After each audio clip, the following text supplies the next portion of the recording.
전 세계에서 주로 사용하는 위성 항법 시스템 GPS는 보통 명사가 아니라는 사실입니다. 엄밀히 얘기하면 미국의 항법 위성을 통해 구축된 GPS라는 브랜드 서비스를 우리는 무상으로 사용하고 있는 것이죠. 1983년 9월 1일 미국 존 F 케네디 공항에서 김포공항으로 향하던 대한항공 여객기 007편이 구소련 상공에서 추락하는 사건이 발생했습니다. 269명 탑승자 전원 사망. 사고의 원인은 당시 항공기 운항에 사용했던 관성 항법 장치 INS의 고장으로 007편은 항로를 이탈하며 민항기가 지나지 않는 소련 영공에 진입했습니다. 상황을 주시하고 있던 소련 공군은 미그기를 보내 경고 사격을 했지만 007편은 그때까지 항로를 크게 벗어나는 것을 인지하지 못했고 이를 영공 침범으로 인한 소련이 미사일을 발사한 겁니다. 최악의 민항기 사고로 기록되는 칼 007편 격추 사건. 당시 사용하던 관성 항법 장치가 항공기의 자세를 잡는 데 유용하게 사용되지만 위치를 파악하는 데는 오차가 누적돼 위치 오류가 발생한다는 문제점이 세상에 분명하게 드러났죠. 당시엔 GPS를 군사용으로만 사용했는데 이 사건을 계기로 미국의 레이건 대통령은 민간의 GPS 사용을 허가했습니다. 하지만 1990년부터 미국은 민간용 GPS에 고의적인 잡음을 넣어 위치 정보의 정밀도를 떨어뜨렸는데요. 당시 민간용 표준 측위 서비스는 30m에서 100m. 고의로 정밀도를 떨어뜨린 건 위치 정보의 노출로 인해 국가 보안에 영향을 미칠 것을 우려했기 때문입니다. 하지만 GPS의 활용도가 커지며 2000년 미 클린턴 대통령은 고의적 오차 발생을 중단했습니다. 현재 민간용과 군사용은 서로 다른 데이터 전송 방법을 사용하는데요. 오차 범위는 민간용 20에서 30m, 군사용은 약 10m입니다. 이렇듯 우리 일상 속에서 GPS를 사용할 수 있는 건 관련 사건 사고가 있었고 개발국의 선택이 있었으며 위치 정보를 활용하는 시대적 흐름이 있었기에 가능한 겁니다. 유레카!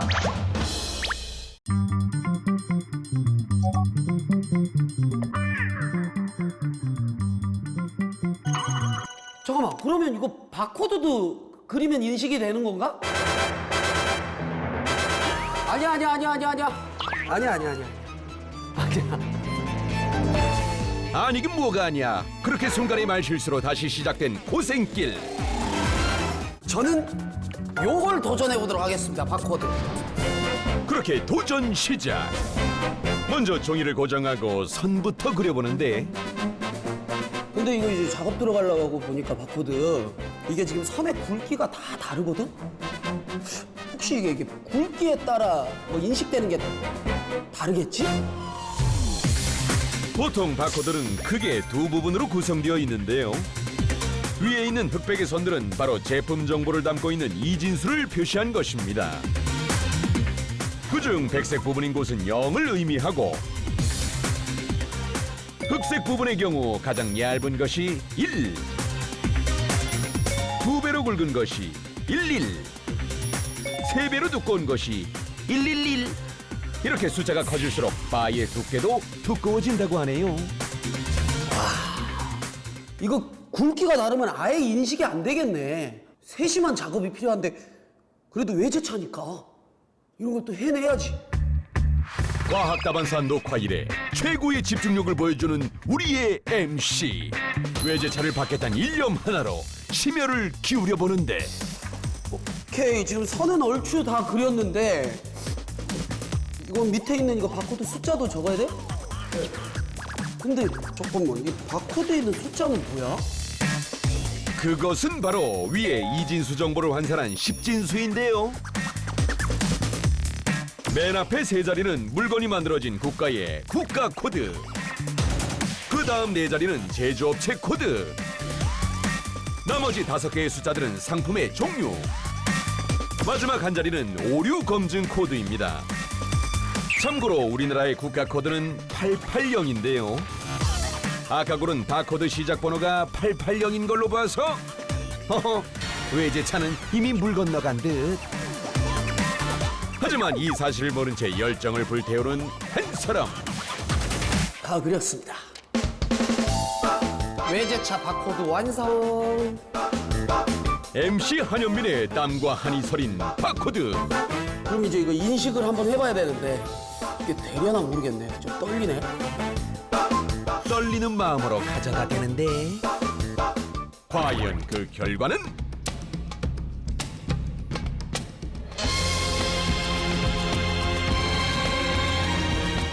홍삼이네.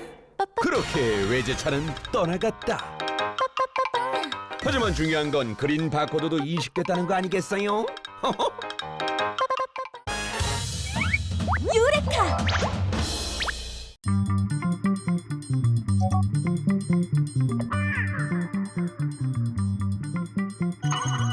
바다는 지구 생명체의 근원으로 꼽히는 만큼 어떤 천체에 바다가 존재한다면 그곳엔 생명체가 존재할 가능성이 매우 높아지죠. 그래서 오래전부터 과학자들은 태양계 행성과 주변 위성에서 바다를 찾으려고 노력했다고 합니다. 그러던 중 태양계에서 생명체가 존재할 확률이 높은 행성이 있었는데요. 토성의 위성 중 지름이 500km에 불과한 위성인 엔셀라두스. 과학자들이 이 엔셀라두스를 탐사한 결과 이곳에 숨겨진 해양이 존재할 가능성이 있다고 밝혔습니다. 엔셀라두스는 1789년 윌리엄 허셜이 발견했으며 토성의 위성 중에는 6번째로 큽니다. 표면은 온통 얼음으로 뒤덮여 있는데요. 얼음은 빛을 매우 잘 반사하기 때문에 크기에 비해 매우 밝게 빛나죠. 그래서 관측하기도 매우 쉬웠다고 하는데요. 과학자들이 엔셀라두스에 큰 관심을 갖는 것은 태양계에서 생명체가 있을 것으로 유력시되는 위성이기 때문입니다. 3, 2, 1, and liftoff of the Cassini spacecraft on a billion-mile trek to Saturn. Yeah, confirmation of Centaur and SB separation. That's it.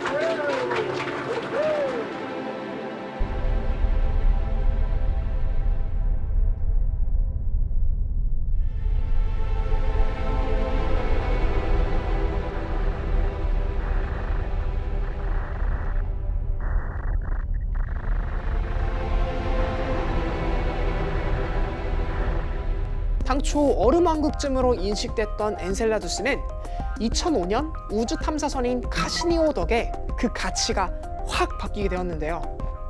카시니오는 엔셀라두스의 갈라진 얼음 지각에서 간헐천이 뿜어져 나오는 것을 관측했습니다.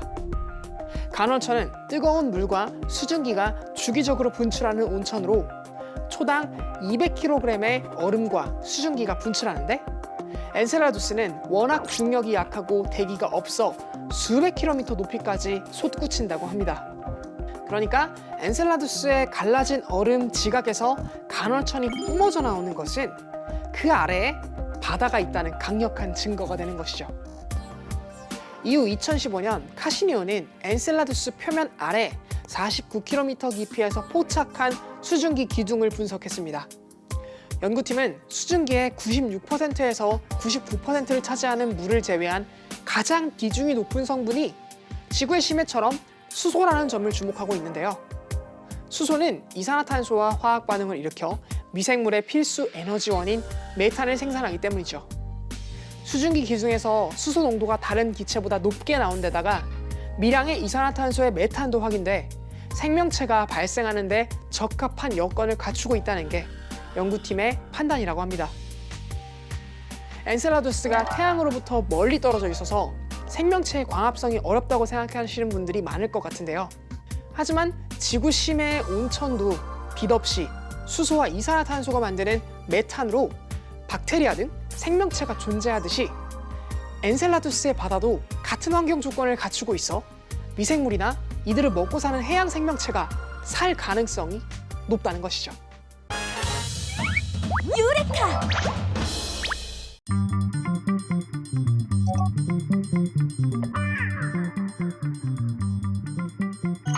이게 제일 안 된 거 아, 같아요. 여기가. 근데 네. 사실 이게 지금 깜빡깜빡. 그래도 이 정도인데 계속 서바이브 하네. 네, 얘가 제일 잘 나왔던 거예요. 그거 더 어그레시브하게 우리 줘봐봐. 안 죽었어. 그래, 이 정도 밝긴 돼야지. 이제 이렇게 하면 여기서 살아남을 수 있는 배터리 없죠. 이렇게 접어놨는데 지금 이게 배터리 전체예요. 배터리 이렇게 접어놓은 거기 때문에 지금 불이 계속 켜 있잖아요. 이 안에 지금 여기 있는 이런 소재가 들어 있어요. 이런 소재가. 그래서 이제 이런 소재가 전극이고 여기에 전해질 전극. 유연한 전극과 유연한 전해질을 합쳐서 이제 배터리가 이렇게 잘 휘어지고 잘 구부러지게. 근데 이제 이렇게 구부러지고 휘었을 때도 성능이 그대로 유지되게 할 수 있는 그런 플렉서블한 전지를 만드는 일을 하고 있고요. 지금 이거는 이제 되게 과한 환경으로 만들어줘서 거기서도 잘 살아있는 거를 보여주는 이제 입증하는 그런 사례라고 생각하시면 돼요. 우리 학생이 우연히 이제 이게 되게 유연하다는 사실을 발견을 했죠. 유연함을 보여드려봐. 이거요. 응. 유연함을. 지금 이렇게 건드려도 다시 원상태로 잘 복귀가 잘 되는 거죠. 꼭 고무처럼 생겼죠. 근데 이게 지금 이렇게 빛을 내게 하는 전극이에요. 이제 배터리 전극이 되는 거죠. 그러니까 지금 휴대폰 폴더블 배터리는 어떻게 생긴 거냐면요. 그 폴더블 폰 안에 배터리가 2개가 나눠도 들어있어요. 근데 저희가 원하는 거는 그걸 이렇게 접기를 원하는 거죠. 근데 이렇게 접었는데 지금 현재 개발되어 있는 배터리는 접으면 이제 대부분의 경우에는 망가지죠. 배터리 모양이 변형되면 생기는 화재 등의 위험을 막기 위해 처음 시작한 연구. 박문정 교수 연구팀이 유연하면서도 높은 성능을 가진 차세대 전지를 구현한 핵심 비결은 바로 고분자를 활용했기 때문인데요. 고분자는 작은 분자가 일정한 패턴에 따라 마치 서로 손을 잡듯이 수없이 많은 분자 구조로 연결돼 있는 물질을 말합니다. 고분자는 지난 한 세기 동안 페트병, 비닐을 비롯한 각종 일상용품의 원료로 쓰이며 인류의 삶에 뗄래야 뗄 수 없는 관계가 됐는데요. 이제 고분자가 그동안은 우리 뭐 물 담는 뭐 PET 병이나 비닐 봉지 이런 아니면 우리 그 싱크대 밑에 있는 배관 이런 거 신발 이런 걸로 쓰이다가 조금 더 고분자로부터 다른 성질을 얻을 수 없을까를 사람들이 많이 고민을 했고 그 첫 번째가 가장 대표적인 사례가 이제 노벨상을 받으신 전도성 고분자. 그래서 그거는 고분자 자체가 전기를 흘러요. 전도성 고분자가 발견된 이후 미래 사회를 대비하는 다양한 연구들이 급물살을 타며 고분자는 제2의 전성기를 시작했는데요. 이제 저희가 쓰고 있는 이제 휴대폰에 있는 배터리가 액체 상태의 전해질인데 뭐 충격 떨어뜨리거나 했을 때 이제 배터리가 쉽게 파손될 수 있는 그런 것들이 있죠. 근데 이거를 고체 상태로 바꿔주게 되면 뭐 휴대폰 막 떨어뜨려도 액정이 나갈 수는 있지만 배터리가 뭐 파괴된 일은 없고요. 그런 위험성이 확연히 줄어들죠. 미래에도 고분자 연구는 제가 생각할 때 정말 계속 될 것 같고요. 여전히 핫한 연구 분야가 아닐까라고 조심스럽게 생각해 봅니다.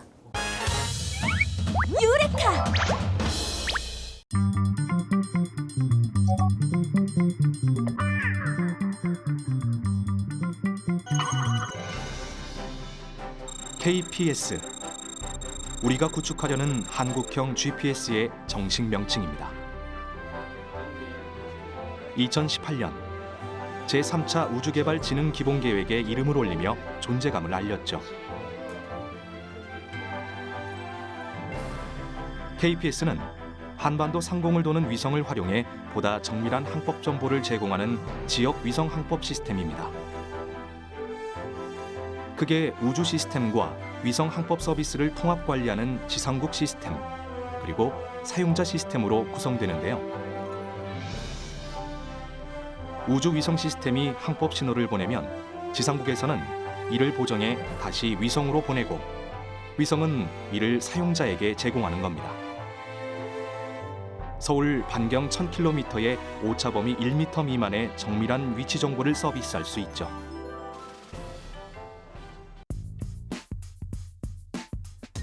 KPS 구축은 단계별로 진행될 예정입니다.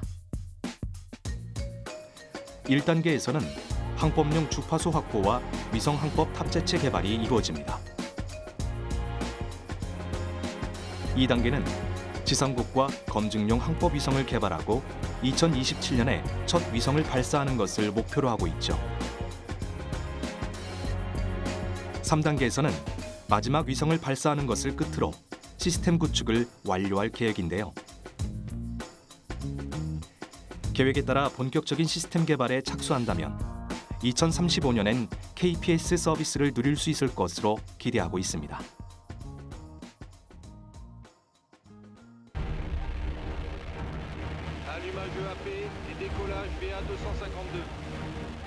위성 항법 시스템을 갖추기 위해선 무엇보다 우주 기술 확보가 중요합니다. 특히 위성 기술은 우주 시스템 구축을 위한 핵심 기술이라 할 수 있는데요. 우리는 독자 기술로 완성한 위성을 궤도에 올리며 정지 궤도 위성에 대한 기본적인 설계 기술을 갖고 있습니다. 위성을 우주로 보낼 발사체 기술 또한 보유하고 있는데요. KPS에 대한 지원과 관심이 이어진다면 꾸준히 쌓아온 우주 기술을 통해 자체 위성 항법 시스템 구축에 속도를 낼 수 있겠죠.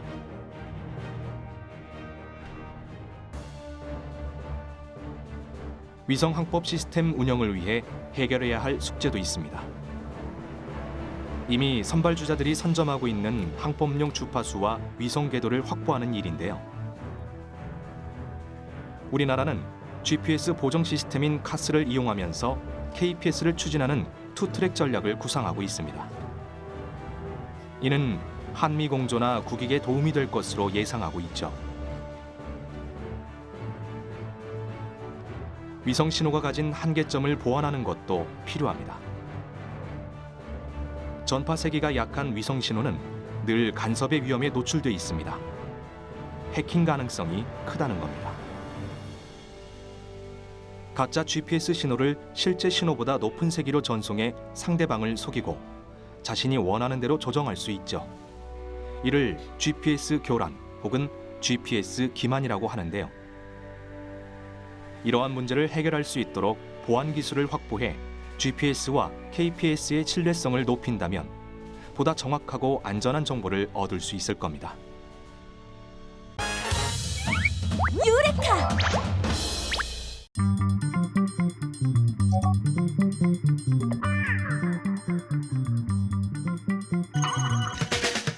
음식 모형을 만들기 위해 꼭 필요한 도구가 있다는데 바구니 안에서 무언가를 꺼내 제작진에게 보여주는 기술자.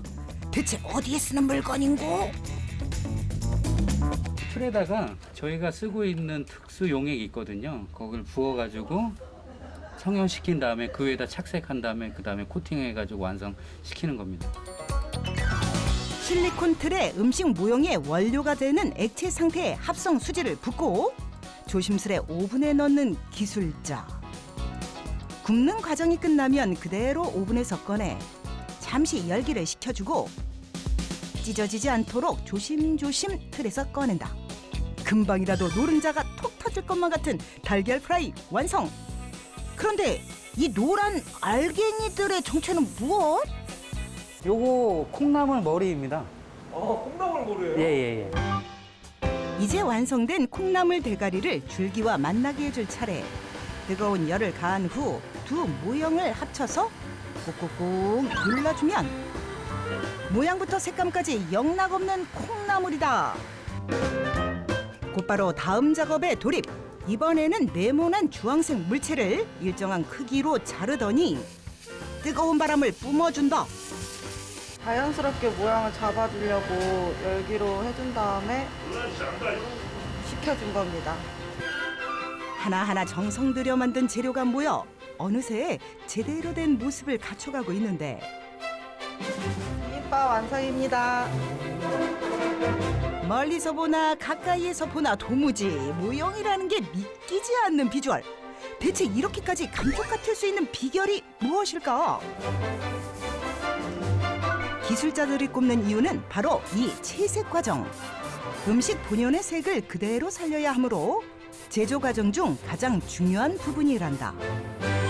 채색 단계에서 잘못되면 가짜인 게 바로 티나기 때문에 여느 때보다 신중히 해야 한다고. 씨랑 이 초록색 부분이 포인트라서 굉장히 신경을 많이 써줘야 돼요. 쉬운 것 없이 까다로운 작업의 연속. 실제 요리를 만드는 것 이상의 정성과 시간이 필요하다. 그 사이 음식 모형도 어느덧 모양을 갖춰가는데 이번에는 기술자가 직접 나설 차례. 또 어떤 진짜 같은 작품으로 보는 이들을 놀라게 할지 벌써 기대된다. 아니 이건 짭조름한 맛이 일품인 굴비? 생물 같은 경우는 생물에 가까운 색을 만들기 위해서 보시다시피 여러 가지 색을 배합을 해야 되거든요. 에어로, 피스로 그 그림 그리듯이 착색을 해야 되는 게 주요 포인트입니다. 실제 굴비와 똑같은 색상을 내기 위해 다양한 물감을 섞어 모형 곳곳에 색칠하는 기술자.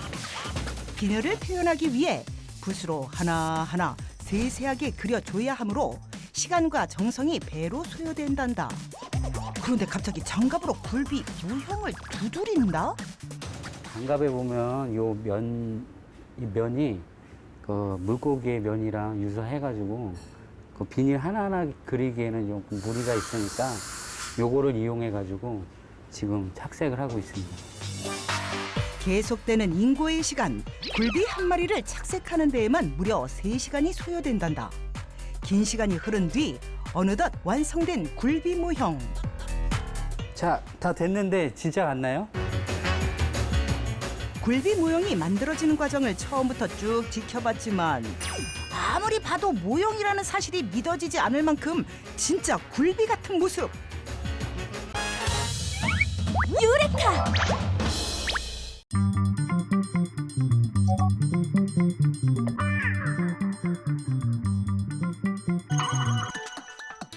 이때 유전체란 한 생물이 가지는 모든 유전 정보를 뜻하는데요. 사람의 유전체는 부모로부터 각각 23개씩 물려받은 염색체로 구성되어 있습니다. 바로 이 염색체에 DNA로 구성된 유전 정보가 담겨 있는 건데요. 이때 DNA는 아데닌, 구아닌, 시토신, 티민이라는 4가지 염기의 반복적인 배열을 통해 만들어집니다. 이 염기들이 어떻게 배열되느냐에 따라 생물체의 생김새와 특징 등이 결정되는 것이죠. 한마디로 유전체란 사람을 비롯한 모든 생명체의 특징을 이해하는 필수 요소가 됩니다. 이런 이유로 우리는 DNA의 구조가 밝혀진 1953년부터 유전체에 대한 연구를 지속해왔는데요. 이후 1977년 미국 하버드대 월터 길버트 박사팀이 유전체 염기 서열을 밝히는 방법을 개발하면서 세상에 존재하는 수많은 생명체들에 대한 게놈 연구가 본격적으로 진행돼 왔습니다. 우리나라에서는 2013년 세계 최초로 호랑이 게놈 지도를 완성한 데 이어 고래와 독수리 등 다양한 종에 대한 유전자 연구를 지속해 왔습니다. 그리고 최근 아쿠아리움에서 생활하고 있는 고래상어의 DNA를 채취해 유전체 염기 서열을 분석하는 연구에 들어가게 된 것이죠. 유레카!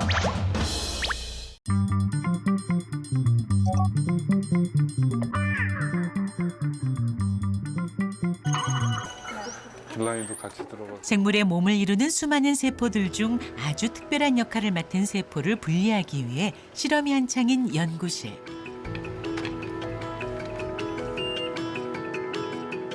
이 특별한 세포를 추출하기 위해서는 다양한 과학 장비로 많은 정제 과정을 거쳐야만 추출할 수 있다는데요. 대체 이 세포의 정체가 뭘까요? 우리 면역기관인 스플린이라는 조직에서 T세포를 아주 고순도로 분리하는 건데요. 보통은 98%, 99% 퓨어하게 분리해내는 겁니다. 면역세포의 숨은 비밀을 밝혀내는 최지민 박사가 오늘의 주인공입니다.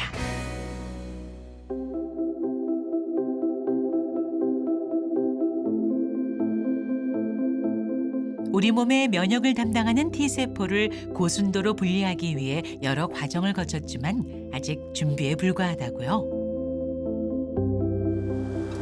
다시 저것을 인큐베이터로 배양을 시켜서 며칠간의 배양을 하고 나면 이 T세포가 활성화되어서 실험을 그 다음에 할 수 있습니다.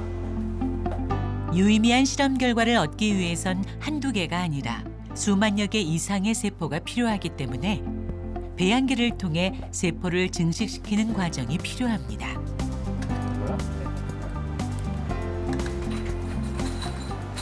건강하게 잘 모양이 예쁘게 있는지 그리고 얼마나 많이 있는지를 이렇게 숫자를 카운팅하게 됩니다. 약 5일 동안 배양기에서 세포가 잘 증식했는지 현미경으로 관찰해 보는데요. 그런데 최 박사의 손에 들려있는 장치. 눈으로는 현미경을 보며 손은 쉴 새 없이 움직이기 바쁩니다. 배양기에서 잘 자란 T세포만을 선별해 정확한 개수를 세는 것은 실험의 오차와 변수를 줄이기 위해 반드시 필요한 과정입니다. 우리의 몸에 바이러스와 같은 병원체가 들어오면 면역세포 중 하나인 T세포가 대항하는데요. 병원체의 정보를 가진 일부 T세포를 제외하고 싸움에 관여하지 않는 T세포는 방관자 T세포라 합니다. T세포는 T세포고 사실 방관자 T세포라는 거는 이 언어적인 의미로는 방관한다는 거잖아요. 무엇을 방관하는 거. 그러니까 나는 저 싸움에 관여하지 않겠어 하고 방관하는 게 T세포니까 개념적으로는 항원의 특이성을 갖는 T세포가 아닌 나머지 세포는 이제 방관해야 하는, 이론적으로 방관해야 하는 T세포가 되는 거죠. 근데 그런 이론을 생각하다 보니까 그러면 정말로 항원과 상관없는 T셀은 아무 일도 안 할까? 아니면 얘네들은 조금이라도 그래도 뭔가 참여를 할까? 라는 생각에서 이제 시작을 해서 결국은 이 주변에 있는 다른 세포들이 여기 싸움이 일어난 걸 보고 덩달아 가가지고 함께 싸워주는 바람에 어떤 심각한 그런 염증 반응이 일어난다는 것이죠. 최 박사는 특정한 신호 전달 물질로 인해 싸움을 방관하던 방관자 T세포가 반응해 몸에 염증 반응을 일으키고 자가 면역 질환이 생긴다는 사실을 밝혀낸 것입니다. 세포 간 신호 전달 물질로 활성화된 방관자 T세포가 염증 반응을 일으킨다는 사실을 규명해 그동안 원인을 모르던 자가 면역 질환 치료에 실마리를 찾게 된 것입니다.